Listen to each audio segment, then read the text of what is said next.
Hello, everyone. Welcome to Sports Dialogue. Tonight is the Northeast Conference, better known as the NEC Men's Basketball Final. Mercyhurst travels to LIU Brooklyn. I believe that the winner of this game will be the LIU Sharks. Go Sharks. I think they have the best team in the conference. Their record shows it, and I think they will prevail tonight. As far as my picks, my quarterfinal picks, my 4 quarterfinal picks all won. My 2 semifinal picks lost. So in this NEC tournament, my record is 4 wins and 2 losses. And tonight, as the LIU Sharks march on to victory, no disrespect at all to a good Mercyhurst team, LIU will be victorious. And my conference record and predictions, I believe, will be 5-2. But more importantly, the LIU Sharks will win tonight. God bless you. Okay, so I did call that one correctly. I did pick LIU to win the championship game versus Mercyhurst. Now, Mercyhurst fought really hard. They are a very good team, as most of the teams in the NEC are good teams. Next, if you may recall, before I move on to the next topic, you may or may not recall, I did win all my quarterfinal picks. There were 4 quarterfinal picks that I chose the winners of those games. Didn't fare so well in the semifinal games. I lost both picks. And for the final game, I did pick LIU to win. So my record in the NEC tournament is 5 wins and 2 losses. So let's take a look back at what I said the keys were for Wagner College and Stonehill to win those semifinal games. I thought that Wagner College had a shot at pulling a tremendous upset in Brooklyn, but I knew they had to do certain things for that to even to be possible because LIU is such a great team. And there were certain things that I felt that Stonehill had to do to beat Mercyhurst. So let's take a look back at what I said the keys were that Wagner College had to do to beat Long Island University, LIU Sharks, in the semifinal game.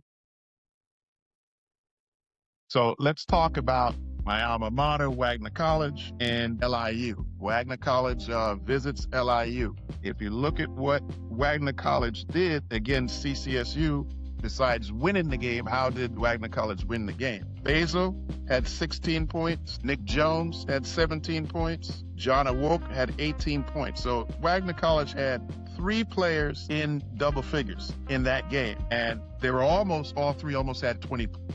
18, 17, and 16. I do believe that for Wagner to win the ball game against LIU at LIU tomorrow, not only do those players have to replicate what they did against CCSU, we need other players to step up and score more. I am picking Wagner College to pull the upset in downtown Brooklyn tomorrow on DeKalb Avenue because I think Wagner now has won 5 games in a row. They have to treat this particular game as the championship game. They've lost to LIU twice. I thought that the second time they lost to LIU was in Brooklyn. They played a doggone good game, but LIU just played a much better game. I don't think any team in the NEC would beat LIU the way they played against Wagner at home on the second game. And Wagner fought, but LIU played better. Wagner has to put it all together tomorrow. After they put it all together tomorrow, there'll be a very, very, very good LIU team. Stonehill has played Mercyhurst well. 1-1 loss. My projection is I believe that Stonehill will win the semifinal game tomorrow at noon. It'll be a close game, I believe. But I think at the end of the day, if Stonehill gets Sutherland involved in the game and gets the same production out of Hackett and Muser and Kofi, I know they'll win the game. There's no question about it. Hackett's going to get his. Lem Melman is going to get his. And also, Mercyhurst has a big man that is Kadir Martin, who had 11 points in that ball game. He's a very good big man, and I'm sure he's going to get in double figures. But I just think that Stonehill, late in the game, they're going to go to what I call their twin towers. You have two bigs, and you have Hackett on the floor. Sutherland gets going. I think that Stonehill wins on the road tomorrow. Okay, now that we're reminded of what I said before the Stonehill versus Mercyhurst semifinal game, let's take a look at how those players that I just mentioned did against Mercyhurst in the semifinal game. In the Stonehill semifinal game against Mercyhurst, Muser had no points when he had 20 points against Lemoyne in the quarterfinal game. As I said, that Sutherland needed to get in the game. He scored 4 points in the semifinal game and 6 points against Lemoyne. And to me, he's a 20-point guy. He's capable of scoring 20. Hackett, he definitely performed. There's no question about that. Against Lemoyne, Hackett had 26 points, and in the semifinal game, he had 21 points. So a few points off, but he had over 20. So I think he did his job there. Kofi, who had 13 points against Lemoyne, came up with 6 points. So you can see the drop off, again, the names. I'm not saying these are bad plays. I'm just going by the statistics. I mean, just to get to the semifinal game, the team should be commended. There's no question about it. I'm not so sure if how many minutes did Muser play against? He played 17 minutes against Mercyhurst and got no points. And he played 30 minutes against Lemoyne and had 20 points. So he's capable. He's more than capable of it. I'm just not so sure why. And again, there's not a blame game here. There is no blame game. Someone has to win, someone has to lose. I'm just doing an analysis, and it's my opinion, and I'm using factual data to support my analysis. I had a reason and a method to my madness for picking winners and losers. I told you exactly what I thought the two semifinal picks needed to do to win, and now I'm showing you what they did. And I wish that, they would have won. I picked them, and I wish they would have made those point productions and those predictions that I made, but they didn't. So all I'm doing is just doing factual analysis. There's no blame game here against any of the players. They're all talented, fabulous players. So by no means am I criticizing any players. I'm just going with showing what I've said they had to do and what the statistics said they did. And they didn't win. They both lost. Now, I can't say if they did what I said, they're going to win, but I think they would have had a better chance of winning.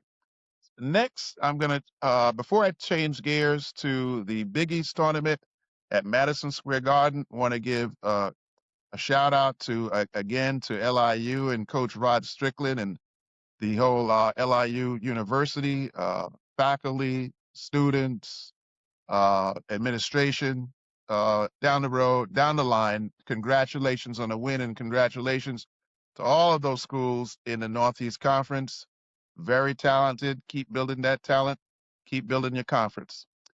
Next, when I come back, I'm going to switch to the Big East tournament, which the first round discuss the first round games tomorrow, Wednesday the 11th. And hopefully I'll be back with episodes on Thursday morning before the Thursday morning quarterfinals, and then an episode on Friday morning before the semifinals, and then an episode Saturday afternoon before the final game for the Big East tournament. That's my plan. God's willing, I'll be able to do it. So I'll be back in a sec to discuss who I feel will win tomorrow, Wednesday 11th, at the Garden in the opening round of the Big East Conference tournament. Okay, moving on to the Big East tournament that starts this week at Madison Square Garden. There are 3 games in the opening round on Wednesday, tomorrow, the 11th of March. The first game's at 4 p.m., and that's Butler versus Providence. And both teams met early in December 13th, where Butler won in overtime by 113 to 110.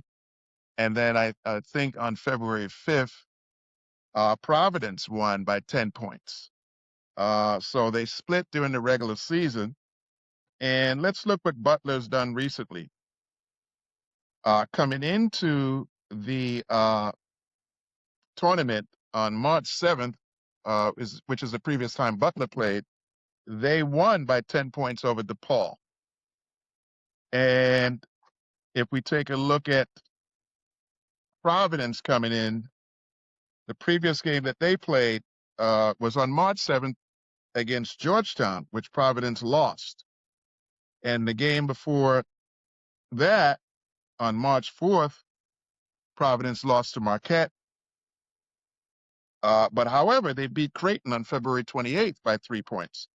So they won that Creighton game, and they lost 2 coming into the tournament. So it'll be a close one. I think that, Providence has a good team. There's no question about it. Good coach.